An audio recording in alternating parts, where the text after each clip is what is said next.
Hello, hello, hello, it is F1 Spud here, and welcome to the new football video on the YouTube channel. Just want to say a massive thanks for the support on the first one. We received well over the 10 likes, and we got over 150 views, so thank you very much for that. I hope you did enjoy seeing which player I think each team need to sign in the Premier League window. Sorry, in the transfer window in the Premier League. Got my words muddled up. So today's topic is regarding Real Madrid and the attacking rebuild. Karim Benzema has left Real Madrid for free. After 14 years, and after just last year getting the Ballon d'Or, he will no longer play for Real Madrid. It is most likely he will go to Saudi Arabia with Cristiano Ronaldo. But they've also lost Hazard, who has been a disaster, but we'll talk more about Hazard shortly. Asensio, who I think is actually a really big miss, and Mariano Diaz. They're going to have to get some long-term and short-term replacements for them players. So I'm going to kind of go over the players I've got. I think I've got four for each, short-term 4, long-term 4. However, one of the short-term ones isn't a full why he's a good short-term option, for example. Well, let's just get straight into it. So first of all, we're going to look at the outgoings in a bit more detail. So this is the rebuild outgoings. So Benzema is leaving Madrid after 14 years. He's had He has had an incredible career, but is likely to go and play for Al Ittihad, who won the Saudi League this season. And that'll obviously be in Saudi Arabia, of course. The Ballon d'Or winner last year has had quite a few injuries, and that has cost Real Madrid in a lot of games this season because they don't really have any forwards that are good enough to replace him. They've had to play Rodrigo up front, they've had to put Asensio up front, you know, and put like Valverde on the right or something. They're just not the same team. Obviously, Benzema is 35 years old, so you can't expect him to play week in, week out. I know he was doing that at 34, he was scoring goals for fun, but something about 35 means he can't. They won the La Liga pretty comfortably last season. This season, Barcelona have won it comfortably, and they're actually fighting Atletico Madrid for second place. And we'll find out who comes second tonight. I believe the last games are tonight. This is filmed just after the F1 race on Sunday.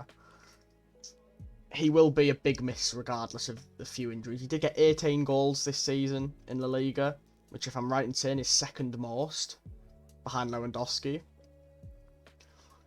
So they need to find someone that will score them goals, because Madrid need to make sure that they're fighting for the Champions League, they're fighting for La Liga next season.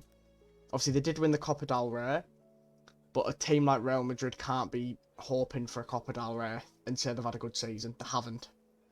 Next up, Asensio. He's leaving Madrid, most likely for PSG. He did reject Aston Villa, which I'm going to actually mention. If I was Asensio, I would go to Aston Villa over PSG. Except Ligue 1, what do you get at PSG? Failed Champions League, the Ultras turning on you. I think he'll start for PSG if he plays on the right. But going from Messi to Asensio is going from a Lamborghini to a relatively nice car. Like a relatively nice car. I'm not comparing Asensio to a smart car or a Fiat 500, because Asensio is a very good player. And he's only 27 as well. But he needed more game time. He wasn't getting it at Real Madrid. He was only coming off the bench, etc. He obviously wants to start for Spain more. I know he started a few games in the World Cup, but with up-and-coming talent coming out of Spain, he needs to try and retain his place. Now we're going to move to Hazard, and I'm going to be honestly very critical about Hazard. In my opinion, Hazard's transfer to Real Madrid, which, if I'm right in saying, was about 130 million euros, with 1 year left in his contract, was the worst transfer in football history, based off his performance and the price tag. He was lazy, he fell out with Ancelotti. He did put on a bit of weight, I believe, that was mentioned in the Spanish media. He just never got the ground running. He only scored 7 goals for Real Madrid. So 7 goals got you 130 million euros, sorry, got you 7 goals. They've terminated his contract, not even ran his contract down, because he's fell out with Ancelotti. He has no chance of playing. They literally were playing Dani Ceballos at left wing instead of Hazard. How someone's career can go from right at the top to right at the bottom is absolutely mental, actually. Now, we'll go on about Mariano. We won't go too harsh into Mariano. He didn't get barely any game time at Real Madrid. He's been there for a while. He's won all the trophies. Not really had much of a contribution himself. But he would sometimes come on against the lower end La Liga teams. I actually believe he scored in an El Clasico once as well. I could be wrong in that, but I'm pretty sure he scored the winner in an El Clasico. I think losing Benzema and Asensio is going to be tough for Real Madrid. The other two isn't a huge problem, so they just need to get replacements or promote players. So the first short-term replacement / a long-term replacement, I haven't really done much about him, but Alvaro Fernandez, I believe he's called. He's the young Uruguayan forward. He can replace Mariano. You know, he can make the... I mean, I think he was making the bench ahead of Mariano anyway. But they don't really necessarily need to replace Mariano. They've already got Fernandez. So we're going to go on to the short-term replacements now. The first one, Bobby Firmino. Roberto Firmino, obviously a Liverpool legend after 8 seasons and winning every trophy possible. He'd be partnered with his Brazilian compatriots Vinicius Junior and Rodrigo. And I reckon that front three would be good enough to push for the La Liga title and even possibly fight for the Champions League. Even if it's just a one-season spell at Madrid. Yeah, he might not score as many goals as Benzema, but he has scored 11 goals in 25 games for a struggling Liverpool team this season. He's actually Liverpool's second top scorer in the Premier League. And he only played 25 games, and he didn't start many of them as well. A very, very good record from Firmino his last season at Anfield. Next one, now this is the one I mentioned about stab in the dark. I have 0% chance of ever seeing this happen, but they have mentioned that there's going to be some surprise signings at Real Madrid this summer. So I've gone for Justin Kluivert. He's on loan at Valencia from Roma. He's only had six goals this season for Valencia, who are trying to stay up. He's only 24, and he can play on both wings, and he can play up front. You know, he could be a good short-term option to play in the Copa del Rey, or against the worst sides in La Liga. I don't think he costs more than £10 million. It would give Vinicius Junior and Rodrigo a rest. They can't play 60 games a season.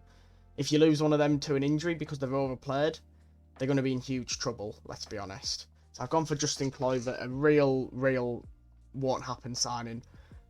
Potentially, they could even just ask Roma if they can loan him for a season. The next one, this guy's been linked, hence why this is the only reason I've put him in, but I've gone for Joselu. He's not a name you'd expect to hear, but obviously he has been linked in Spanish reports, hence why I've put him in. He's had 16 goals this season for Espanyol, who finished 19th in La Liga. He wouldn't cost anything as well, I believe, and could score some goals with his aerial threat. This would be only one season as Real need to spend heavily on a striker. However, they are most likely going to get Jude Bellingham for about 120 million euros. They won't have the money to sign an 100 million forward if they're signing both, I don't think. Seeing as they spent 70 odd million on Tchouaméni as well last summer. He also made his debut for Spain this season and he scored a brace within 5 minutes. He's had a good season, the 33-year-old, who flopped at Newcastle and Stoke. We'll have to see if that one actually happens. If Joselu does happen, by the way, I don't expect him to be starting for Real Madrid. I would expect them to sign him and be a sub striker. They'll have to sign another striker with Joselu. Long-term replacements, we're going to start with Harry Kane. I know he's 29 years old, but he's one of the best forwards in world football. He has a superb goal record and could break Alan Shearer's Premier League goal record. However, would he rather have individual records or finally win a trophy? Because for my opinion, that Spurs team is not going to improve next season.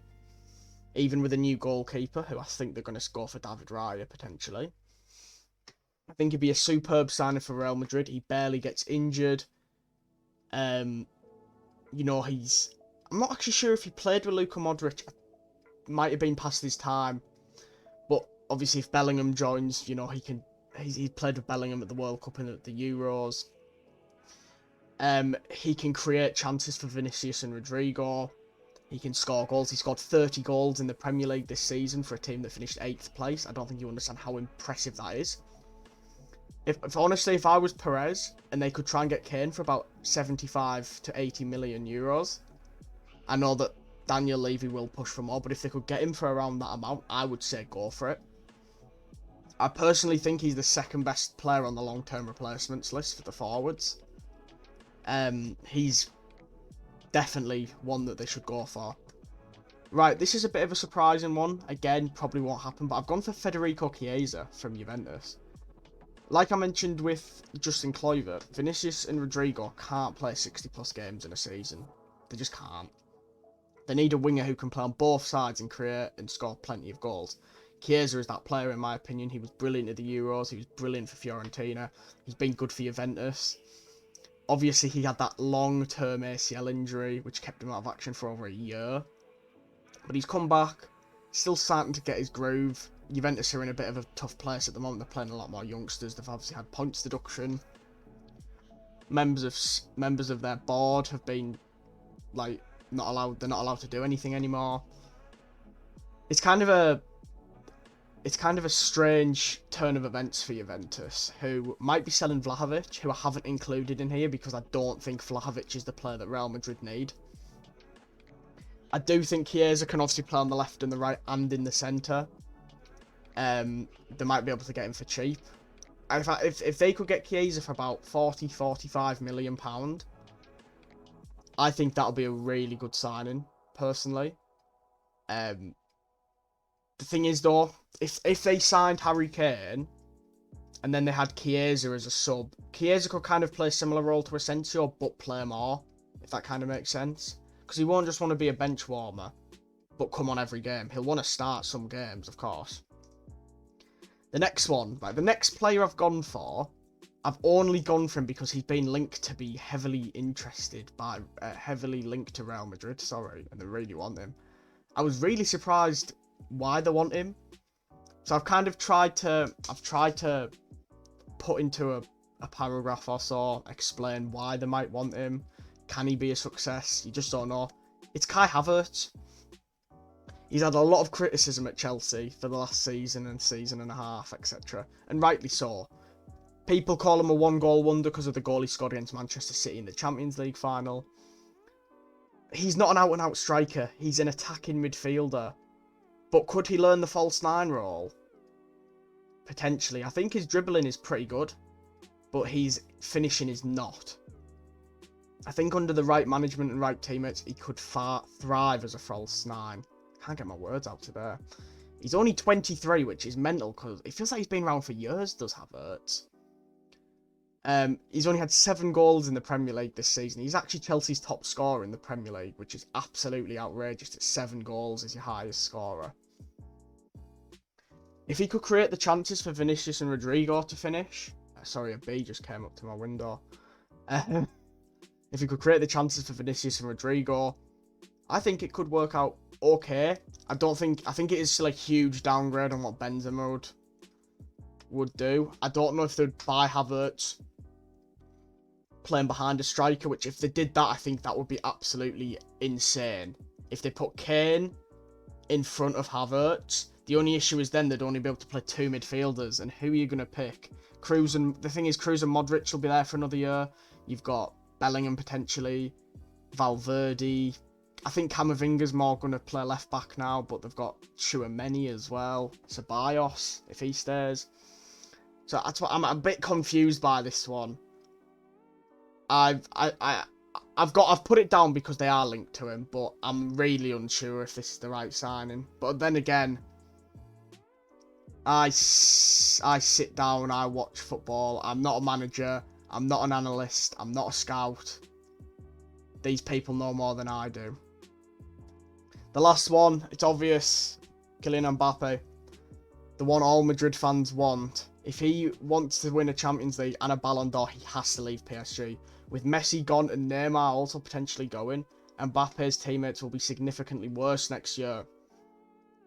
With Asensio joining, they'll be looking to sign another player if Neymar leaves potentially. I don't think PSG have got a prayer in winning the Champions League next season. If Madrid offer them a huge amount of money, Mbappe needs to force his way out. He has the authority to do it. I'm pretty sure. The thing is, if Bellingham does join this summer, there's no chance. I'd be really surprised if Real Madrid can find a way to buy Bellingham and Mbappe in the same window. If I was Real Madrid, I would have Firmino as a short-term replacement and Joselu as a short-term replacement. Actually, I'd sign all three that I mentioned. Firmino on a 1-year deal, Joselu on a 1-year deal, Kluivert on the loan, or maybe a permanent deal, 2-3-year contract. The long-term replacements, Mbappe can obviously play on the left and the right and the centre. I would go for Kane and Mbappe. I know that is a lot of money and that's a lot of talent, but Kane and Mbappe would be the long-term replacements I would go for.